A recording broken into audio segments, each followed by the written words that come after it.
Florida Gulf Coast University offering a course this semester called White Racism. Reaction has been swift and severe. So let's bring in now Ted Thornhill. He's assistant professor of sociology at the school who is teaching the course and gave it its controversial title. You're causing trouble everywhere. Everywhere I look, people are discussing you, and you upset a lot of people. Welcome to the program. Thank you for coming on. The first class was yesterday. 2 campus police officers were there to guard the class. How did it go? It went really well. It was just like the first day in most of my classes. We basically went over the syllabus.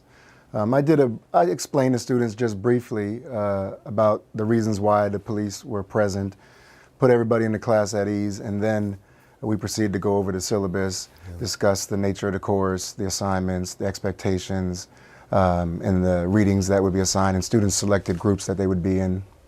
And that was about it for the first day. Calling the class white racism turned out to be very controversial. Why not just call the class racism? Well, that wouldn't be precise, and it wouldn't be candid enough. The term white racism is the language of the literature. There's scholarly books with the title, journal articles with the title. I've used the term myself in my own writing, and a course by a similar name was taught nearly a quarter of a century ago at the University of Connecticut.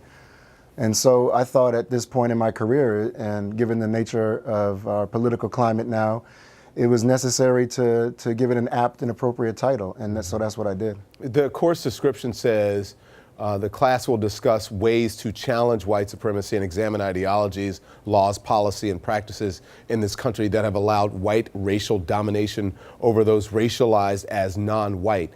What kind of material will be covered? I mean, give us some examples of that.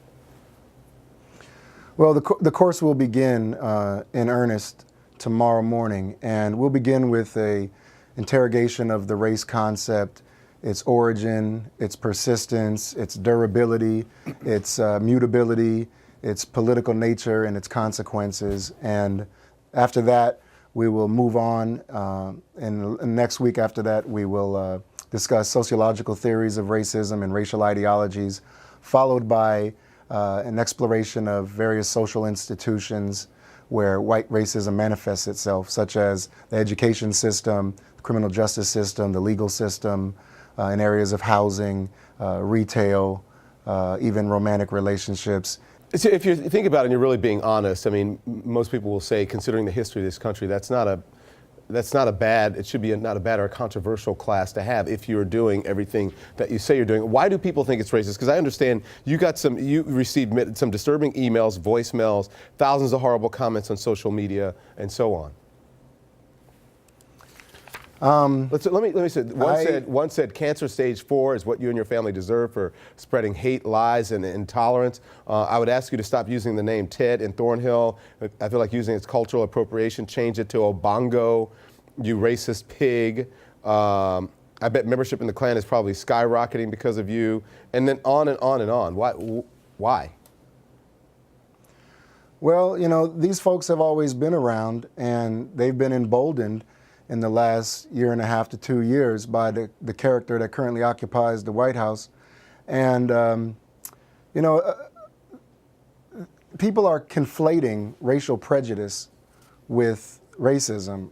Racial prejudice exists in the ideational realm, in the realm of ideas and thoughts and attitudes and beliefs.